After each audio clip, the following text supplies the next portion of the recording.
सभी को जय हिंद। बिगनर बॉक्सिंग ट्रेनिंग डे 48 में आप सभी का स्वागत है। मैं हूं boxing coach Naveen Chand Thakur, ex boxing coach Indian army. तो दोस्तों, आज मैंने खिलाड़ियों को सबसे पहले जनरल स्ट्रेचिंग कराया और जनरल स्ट्रेचिंग करने के बाद मैंने खिलाड़ियों को 5 किलोमीटर रनिंग पे ले गया। रनिंग स्पीड 9 किलोमीटर पर आवर्स की स्पीड से थी, बिल्कुल ही नॉर्मल स्पीड थी। और आज सुबह की खिलाड़ी आए थे भाई 10 खिलाड़ी, और जो वीडियो में पहली बार आए हैं मैं उनको बताना चाहूँगा भाई, मैं एक बॉक्सिंग कोच हूँ इंडियन आर्मी से रिटायर्ड, और मैं अभी नवीन बॉक्सिंग एकेडमी रुड़की में ट्रेनिंग कराता हूँ। और यहाँ पर जो भी मैं मॉर्निंग में ट्रेनिंग कराता हूँ अपने खिलाड़ियों को, उसकी वीडियो मैं आपको अपलोड करके दिखाता हूँ। ठीक है, तो भाई जब हम जॉगिंग करके आए, फिर हमने करी कुछ एक्सरसाइज, जंपिंग एक्सरसाइज होती है, उसके बाद जो कुछ लेग की स्ट्रेचिंग एक्सरसाइज होती है, और उसके बाद कुछ पुशअप्स लगते हैं भाई, और उसके बाद जो है ड्रिल नंबर 1 आज की ड्रिल नंबर 1 ये रहेगी। एक खिलाड़ी जैब मारेगा और दूसरा पैरी करेगा। ठीक है, बहुत अच्छा डिफेंस है यार रिंग के अंदर। आपने देखा होगा अधिकतर अमेरिकन बॉक्सर्स पैरी ज़्यादा करते हैं वो लोग, और पैरी पे वो ज़्यादा ध्यान देते हैं, शोल्डर रोल करते हैं, पैरी करते हैं, और हेड मूवमेंट बहुत अच्छा करते हैं भाई वो। ठीक है, तो ये है वो पहला डिफेंस पैरी का। और ये डिफेंस तब हो पाएगा जब हम ट्रेनिंग में इसको कई बार, कई हज़ार बार, कई करोड़ बार शामिल करेंगे, तब रिंग के अंदर हमारा ये ड्रिल परफेक्ट हो जाएगी। ठीक है, तो भाई आज जो है करीबन 8 या 9 ड्रिल्स हैं जो मैंने अपने खिलाड़ियों को कराई। ठीक है, ये देखो, ये खिलाड़ी का तीसरा दिन है बॉक्सिंग सीखते हुए, 3rd है आज। ठीक है, और बहुत अच्छा ड्रिल कर रही है।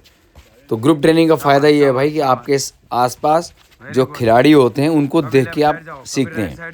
ठीक है, ये फ़ायदा होता है। और दोस्तों, मैं आपको बताना चाहूँगा भाई, जब भी आप पंच थ्रो करें तो मेरी आपको एडवाइस है, आप पंच जब भी थ्रो करते हैं तो उसके साथ आपने हमेशा सांस को छोड़ना है। ठीक है, तो सांस को छोड़ना है पंच को मारते हुए। ये हैबिट आपने डेवलप करनी है, तभी आपका रिंग के अंदर आपके सांस लेने का कोऑर्डिनेशन डेवलप होगा। इसी को कहते हैं भाई boxing breathing coordination. Breathing coordination boxing में यही है कि आप पंच मारें, पंच मार समय सांस को छोड़ें। आप जो है बड़े बड़े खिलाड़ियों का अगर जो है रील देखेंगे या उठा के उनके पंचिंग करते हुए देखेंगे उनको, तो हर पंच के साथ तो चिल्ला रहे हैं, आवाज़ निकाल रहे हैं। उसका मतलब यह है कि वो जो है ब्रीदिंग को छोड़ रहे हैं, सांस को छोड़ रहे हैं उस समय भाई। ठीक है, तो आज की भाई ड्रिल नंबर 2 करते हैं। ड्रिल नंबर 2 में रहेगी, एक खिलाड़ी आपको जैब मारेगा, लीड हैंड से मतलब जैब पंच मारेगा, और दूसरा खिलाड़ी स्वैप बैक करेगा। स्वैप बैक टेक्निक एक शानदार टेक्निक है यार ये। ठीक है, आप जो है पंच से बच के काउंटर अटैक करने के लिए बहुत अच्छी ड्रिल है। ड्रिल इसलिए ये अच्छी है क्योंकि इस डिफेंस में क्या होता है कि आपका जो रियर लेग है, जो पैर सामने होता है वो वहीं पे रहता है, और बैक लेग और आप कमर से, ठीक है, लोअर बैक से पीछे की तरफ जाते हैं, जिस कारण जो है आपका हेड बिल्कुल पीछे चले जाता है और आप ओपोनेंट के पंच से बच जाते हैं, और तुरंत आप वापस आके पंच लैंड करते हैं, क्योंकि आप उस समय खिलाड़ी के रेंज में ही रह के करते हैं इसको। ठीक है, तो वहाँ पे जो है पंच सामने वाले को जो है आप काउंटर पंच लैंड करने में सक्षम रहते हैं भाई। और जिसने भी भाई इसके बारे में डीप सीखना है तो मेरी फ्री बॉक्सिंग कोर्स नाम की जो है प्लेलिस्ट है, उसमें भाई हर डिफेंस के बारे में बता रखा, हर टेक्निक के बारे में बता रखा है बिल्कुल बारीकी से। ठीक है, आप उसमें जाके देखेंगे कि क्या चीज़ है ये, और थोड़ा सा जो है ट्रेनिंग कैसे करें हर दिन, उसके लिए मेरी भाई ये बिगनर बॉक्सिंग ट्रेनिंग सीरीज़ चल रही है। डे 48 है आज। मैं डेली सुबह जो ट्रेनिंग कराता हूँ उसकी वीडियो अपलोड करता हूँ, आपको दिखाता हूँ कि भाई क्या ट्रेनिंग हम लोग कर रहे हैं। तो आप भी भाई, अगर आपके पास आसपास कोई एकेडमी नहीं है तो आप अपने घर पे रह के बॉक्सिंग की ट्रेनिंग मुझे देख के कर सकते हैं। ठीक है, आज की ड्रिल नंबर 3 के बारे में बात करूँगा भाई। ड्रिल नंबर 3 है स्लिप। एक बंदा जो है जैब पंच मारेगा और दूसरा जो है स्लिप करेगा। तो भाई स्लिप करते समय ध्यान रखा करो भाई हमेशा कि स्लिप तो आप कर सकते हैं, इनसाइड और आउटसाइड बोथ साइड कर सकते हैं आप, कोई प्रॉब्लम नहीं है। लेकिन आपको मैं बताना चाहूँगा, अगर आप इनसाइड स्लिप करोगे पंच को तो आपको काउंटर लगने की संभावना है, पंच लगने की संभावना है। लेकिन अगर आप जो है आउटसाइड स्लिप करोगे तो आपको पंच नहीं लग सकता। ठीक है, इसलिए बॉक्सिंग में जो है आप लोग आउटसाइड स्लिप करने की आदत डालें, इनसाइड स्लिप से बचें। और रिस्क तो खैर बॉक्सिंग में लेना पड़ता है, दोनों साइड स्लिप करते हैं बॉक्सर, इसमें कोई शक नहीं। लेकिन क्या है, आपको काउंटर लगने की संभावना रहती है इनसाइड में। ये देखो ये आउटसाइड है, ये देखो आउटसाइड, समझ रहे हैं ना आप। इनसाइड होता अगर ये राइट तरफ जाती तो राइट पंच लगने की संभावना थी। तो ये हर पंच को आप अपोनेंट के आउटसाइड में स्लिप करेंगे, इस चीज़ का ध्यान रखो आप, ठीक है। ये देखो भाई, मैंने बताया था ना थर्ड डे है इसका, कितना बढ़िया करे। और कृष्णा तो 2 महीने बाद आया आज, ठीक है। तो ये अच्छा कर रहे हैं स्लिप। तो स्लिप भाई बहुत अच्छी ड्रिल है। स्लिप करने से क्या है कि जब आप पंच को स्लिप करते हैं तो आप अपोनेंट के नज़दीक आ जाते हैं, काउंटर मारने में बड़ा ही आसान रहता है। मतलब यहाँ पे आप जब आप पंच को स्लिप करते हैं तो आप मीडियम से क्लोज रेंज में आ जाते हैं। अगर आप मीडियम रेंज में हैं तो आप हुक पंचेस अच्छे खासा लैंड कर सकते हैं, बॉडी शॉट लैंड कर सकते हैं।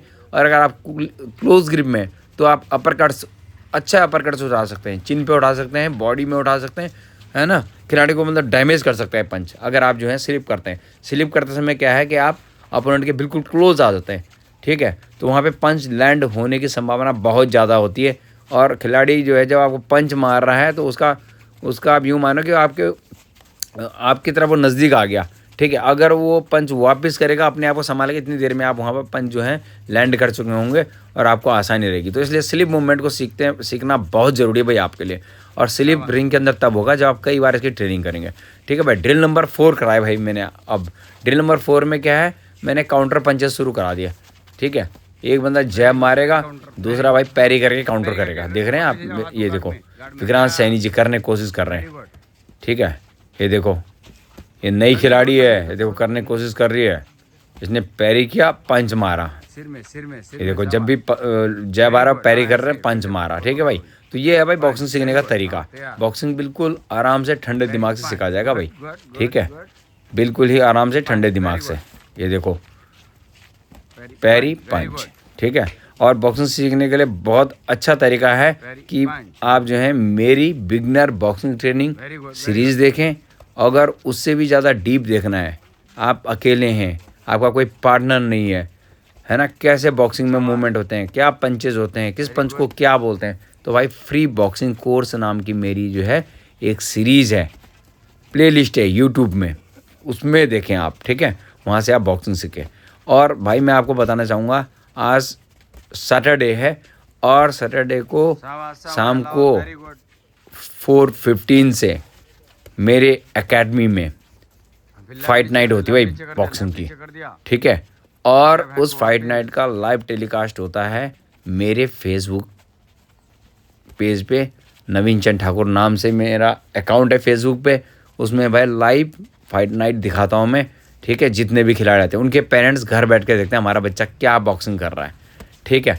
तो ये सुविधा है हमारे यहाँ खिलाड़ियों की कि जो बच्चा यहाँ पे फाइट कर रहा है उसके पेरेंट्स घर में देखते हैं, ठीक है। ये हमने कोशिश करी है यार। मैं आपको बता दूं कि हमारे इंडिया के हरियाणा में ये कल्चर है, पेरेंट्स अपने बच्चे को ग्राउंड लेके जाता है और वहाँ बैठ के उसकी ट्रेनिंग देखता है पेरेंट्स कि हमारा बच्चा क्या ट्रेनिंग कर रहा है, समझ रहे हो। अभी जो है चलो ठीक है, अभी बताता हूँ मैं। ड्रिल नंबर 5 स्वैग काउंटर भाई, स्वैग करके काउंटर करना है, ठीक है। अच्छा मैं बता रहा था कि हरियाणा में कल्चर है कि पेरेंट्स अपने बच्चे को ग्राउंड लेके जाते हैं, ठीक है। घर से मतलब कोई ना कोई मेंबर है जो चाहे कितना बड़ा बच्चा है, पेरेंट्स साथ में जाते हैं भाई ग्राउंड में। और ग्राउंड में बैठ के देखते हैं हमारा बच्चा क्या ट्रेनिंग कर रहा है, क्या उसको ट्रेनिंग कराई जा रही है, कितना बच्चा एफर्ट डाल रहा है ट्रेनिंग में, क्या कमी रह जा रही है, कितनी ज़्यादा ट्रेनिंग हुई। भाई जब पेरेंट्स खुद लेके आ रहा है और वहाँ देख रहा है कितना मेरे बच्चे में मेहनत हो रही है, तो वो देखता है कि भाई हाँ इसको खिलाया जाए कुछ। वो सोचता है इसको डाइट खिलाई जाए, घर जाके जो इसके लिए शेक बनाया जाए, बादाम घोटा जाए इसके लिए, ठीक है। इसको जो है फ्रूट्स खिलाए जाएँ, वेजिटेबल्स खिलाए जाए, ना कि इसको बाहर की चीज़ें खिलाई जाए। तो पेरेंट्स भी जो है इसकी मसाज की जाए, इसको स्ट्रेचिंग की जाए। भाई मैं बताऊँ वहाँ पे जो है पेरेंट्स भी जो है आधे बॉक्सर हो जाते हैं ट्रेनिंग देख देख के। उनको खुद पता चल जाता है कौन बच्चा जीत रहा है, कौन हार रहा है, क्या मूवमेंट हो रहा है, हमारा बच्चा क्या मूवमेंट गलत कर रहा है। जो पेरेंट्स लगातार 5 साल तक ग्राउंड में बैठ गया अपने बच्चे के साथ, वो तो पूरा कोच बन गया, उसको तो हर मूवमेंट पता चल गई। वो अपने बच्चों को भाई पैड कराने लग गए घर में। कहने का मतलब ये कल्चर है वहाँ पे। और हमारे यहाँ तो पेरेंट्स को मैंने महीने में एक बार बुलाने की कोशिश करी ग्राउंड में कि सर आप आइए या मैम आप आइए ग्राउंड में, एक दिन आइए, मुझे 5 मिनट समय दीजिए, हम चर्चा करेंगे कि आपके बच्चे का रिज़ल्ट क्यों नहीं आ रहा है, क्या कमी हो रही है। मैं जानना चाहता हूँ उनके डाइट के बारे में, उनके पेरेंट्स से जानना चाहता हूँ पेरेंट्स के कि वो क्या समझते हैं कि बच्चा क्या कुछ कर जाएगा खेल में, कितनी उसकी काबिलियत है। मैं उनके पेरेंट्स को बताना चाहता हूँ। हम उस चीज़ को जानना चाहते हैं कि हमारे अंदर क्या कमी रह जा रही है जो हमारे बच्चे का रिजल्ट नहीं आ रहा है, या पेरेंट्स ने क्या गोल बना रखा है बच्चे के लिए, उस पर बात करना चाहता हूँ। लेकिन हमारे यहाँ जो है पेरेंट्स ग्राउंड में आने को ही तैयार नहीं है, तो फिर तो बड़ा मुश्किल है भाई, है ना। और मैं बता रहा था आपको हरियाणा कल्चर ऐसा है कि घर से कोई ना कोई पेरेंट्स बच्चे के साथ ग्राउंड जा रहा है, वहाँ बैठ रहा है, उनकी ट्रेनिंग देख रहे हैं बैठ के, ठीक है। तो क्या हो रहा है वहाँ पे जो है, जब पेरेंट्स ग्राउंड में आके बैठा हुआ है तो कोच का डेडिकेशन कुछ और होगा, प्लेयर का भी कुछ होगा, और पेरेंट्स भी देख रहे हैं हमारे बच्चे को कितनी मेहनत कराई जा रही है, ठीक है भाई। ड्रिल नंबर 6 देखो यार, ड्रिल नंबर 6 है आज की, जैब स्लिप राइट काउंटर, समझ रहे हो। सामने वाला जैब मार रहा है, आपको मतलब लेफ्ट मार रहा है, आपने स्लिप कर रहे हैं और राइट काउंटर मार रहे हैं। ये देखो नई खिलाड़ी यार, मैं बताया थर्ड है यार, ऐसे सिखाते हैं हम। देखो कितना बढ़िया सीखने का तरीका, सही बिल्कुल परफेक्ट कर रहा है सामने वाला खिलाड़ी हमारा। तो दोस्तों मैं बता रहा था आपको, तो ये है भाई, देखो पेरेंट्स को साथ में लगना होगा बच्चों के, तब जाके रिजल्ट आता है। आप देख रहे हैं हरियाणा हर खेल में टॉप क्यों है? टॉप इसलिए है क्योंकि वहाँ के पेरेंट्स जागरूक हैं खेल के प्रति, ठीक है। वो लोग जो है बच्चे के साथ ग्राउंड जाते हैं भाई, ग्राउंड जाके देख रहे हैं हमारे बच्चे ने कितनी मेहनत करी, हमारा बच्चा ढीला पड़ा है तो उसके पीछे रीज़न क्या है, ठीक है। उनको पता है इनको ग्राउंड लेके जाना है, ग्राउंड में बैठ के वो देख रहे हैं, क्योंकि बॉक्सिंग या किसी भी खेल की ट्रेनिंग एक ऐसी ट्रेनिंग है भाई जहाँ पे जो है एक बंद कमरे में नहीं कराई जाएगी, ठीक है। कहने का मतलब ऐसा नहीं हो सकता कि भाई ये डिस्टर्ब हो रहे हैं पेरेंट्स आके, तो नहीं, पेरेंट्स आके बैठ के देखेंगे वो फर्स्ट क्लास। जिस समय जो है बच्चों को पानी के लिए रेस्ट दिया जाता है, बच्चे को पानी पिलाते हैं, बाकायदा उन्हें टिप्स देते हैं, बाकायदा उनको बात करते हैं कि भाई तू ऐसा कर, ये कमी आ रही है, ऐसा कर। तो एक बच्चे को भी एक मोटिवेशन मिलता है यार कि हाँ यार मेरे पीछे जो पेरेंट्स खड़े हैं, मैं अकेला नहीं हूँ, है ना। बच्चे को चोट लगती है, अगर ट्रेनिंग में चोट भी तो लगती है ट्रेनिंग में, वो तुरंत जो है हॉस्पिटलाइज करते हैं, बच्चे को तुरंत लेके जाते हैं। हमारे यहाँ तो पहले पेरेंट्स को कॉल किया जाएगा, फिर पेरेंट्स पता नहीं कहाँ होगा, किस कंडीशन में होगा, किस काम में होगा, वहाँ से समय निकाल के वो आएगा, फिर बच्चे को लेके जाएगा। पहली बात तो पेरेंट्स को पता ही नहीं चलता है, ठीक है, कि हो क्या रहा है। आधे पेरेंट्स ऐसे हैं जो नहीं ध्यान दे रहे हैं यार, ठीक है। तो भाई ड्रिल नंबर 8 है आज की, ड्रिल नंबर 8 है काउंटर अगेंस्ट क्रॉस पंच। मतलब जब भी सामने वाला क्रॉस पंच मारेगा तो आप क्या क्या काउंटर मार सकते हैं, सारे काउंटर ट्राई करेंगे आप, ठीक है। तो मैं ये बता रहा था भाई, खेल की प्रोग्रेस तब आती है जब पूरा परिवार सपोर्ट करता खिलाड़ी को, ठीक है। खिलाड़ी को, कोच को, एकेडमी जिसको बहुत सपोर्ट की ज़रूरत होती है भाई, तब जाके जो है रिजल्ट आते हैं, ठीक है। अकेला जो है बंदा कुछ नहीं कर सकता। खिलाड़ी को जो है अगर पेरेंट्स सपोर्ट नहीं करेंगे, पेरेंट्स नहीं जानना चाहेंगे कि हमारे बच्चे को कैसे होगा जो खेल में आगे बढ़े, तो बड़ा मुश्किल है। अकेला खिलाड़ी और अकेला कोच कुछ नहीं कर सकता, ठीक है। कल मैंने बताया था आपको कि नीरज चोपड़ा के ऊपर इंडियन गवर्नमेंट ने ट्रेनिंग खर्च 1 साल में 7 करोड़ रुपए किए हैं, ठीक है। उसकी कोच की फीस इंडियन गवर्नमेंट ने 1,22,000 नहीं 1,22,000 रुपये सालाना दिए भाई कोच को, ठीक है। तो कहने का मतलब तब जाके रिजल्ट आता है, ठीक है। जब जो है कम से कम मैं ये कहना चाहता हूँ कि भाई आप कम से कम 1% खर्चा करो अपने ऊपर, ठीक है। डाइट के ऊपर, किट के ऊपर, इक्विपमेंट के ऊपर खर्च करना होगा यार, तब जाके जो है अच्छे से अच्छा इक्विपमेंट खरीदना होगा आपने, अगर आगे बढ़ना है तो, ठीक है। अच्छे से अच्छा इक्विपमेंट खरीदना होगा, अच्छे से ड्रेस करनी होगी, अच्छे से अच्छा डाइट खानी होगी, बेस्ट से बेस्ट डाइट खानी होगी, और जो है आपने ट्रेनिंग डिसिप्लिन को फॉलो करना होगा। ट्रेनिंग डिसिप्लिन क्या है? आपका उठने का डिसिप्लिन, ग्राउंड आने का टाइमिंग वो भी डिसिप्लिन है, खाने का डिसिप्लिन है, ट्रेनिंग करने का डिसिप्लिन है। कोच ने जो बोल दिया वो सबसे फाइनल है भाई। आपने जो है कोच को सर्वोपरि नहीं मानोगे तो नहीं हो सकता। आपके कोच में आपका विश्वास होना चाहिए कि कोच साहब जो ट्रेनिंग बता रहे हैं वो बिल्कुल बढ़िया ट्रेनिंग है, ठीक है। क्योंकि आपने जो है जिस कोच को ज्वाइन किया भाई, वो भी जो है आप ही से निकला हुआ है, उसने जो है आपके जैसे ही ट्रेनिंग करी है, ठीक है। आपके जैसे ट्रेनिंग करके कोच बना है, खेल के कोच बना है वो, ठीक है। तो भाई इसके बाद हमने कराई पंचिंग पैड के 3-3 मिनट के 3 राउंड अपने खिलाड़ियों को, ठीक है। पंचिंग पैड के 3-3 मिनट के 3 राउंड कराए भाई मैंने, ठीक है। नए खिलाड़ियों को देखो आप कितना अच्छा कर रहा है। ये कृष्णा 2 महीने बाद आया ग्राउंड, ठीक है। तो ये ऐसे ही है भाई, 2 महीने बाद आया, 2 दिन के लिए आएगा, चले जाएगा, फिर 2 दिन के लिए आएगा, चले जाएगा। तो ऐसे में तो भाई आप कितने अच्छे खिलाड़ी हैं, आपका रिजल्ट आ ही नहीं सकता। रिजल्ट की तो हम सोच भी नहीं सकते। रिजल्ट के बारे में चर्चा उससे होती है भाई जो रेगुलर ट्रेनिंग करता है, उसके बारे में हम चर्चा कर सकते हैं। जो महीने में 1 बार, साल में 2 बार, 10 बार, वो तो सिर्फ उसके बारे में नहीं चर्चा कर सकते हम। चर्चा उसके बारे में कर सकते हैं जो बच्चा जो है रेगुलर समय दे रहा है ना, उसके बारे में हम चर्चा कर सकते हैं कि भाई रिजल्ट क्यों नहीं आ रहा है, क्या कमी रह जा रही है, उसके बारे में सोच सकते हैं बैठ। और वो सोचा तब जाएगा जब हम बैठ के बात करेंगे, एनालाइज करेंगे, उससे बातचीत करेंगे कि हाँ भाई खाता कब है, उठता कब है, सोता कब है, रेस्ट टाइम कितना देता है, तब जाके एक समरी बनेगी कि भाई रिजल्ट क्यों नहीं आ रहा। ठीक है, रेस्ट, ट्रेनिंग और डाइट, ये 3 चीज़ को मिलके जो है खिलाड़ी की परफॉर्मेंस बनती है दोस्त। ठीक है, इसके बाद भाई पंचिंग पैड जब ड्रिल ख़त्म हो गई, उसके बाद मैंने खिलाड़ियों को लगाए भाई 50 सिटअप्स। ठीक है, 50 सिटअप्स लगाए और 50 लगाए भाई इन्होंने, ये देखो पैर उठाने वाले सिटअप्स, समझ रहे हो आप, लोअर एब्डोमिनल के लिए 50 लगे, ये 50 लगे सिटअप्स। तो भाई 100 हो गए पेट पीटी फौजी भाषा में। ठीक है, आपको पता ना मैं आर्मी से हूँ, इसलिए मैंने फौजी भाषा बोली अभी। तो ये लगे भाई 50 सिटअप्स लगे थे और 50 जो है ये लोअर एब्डोमिनल सिटअप लगे थे। ठीक है, इसके बाद आप देखेंगे उसके बाद हमने लगाया भाई 50 पुशअप्स मेरी गिनती पे। ठीक है, ये मैंने वीडियो फास्ट कर दी है। 50 जो है सिटअप्स लगे मेरी गिनती पे।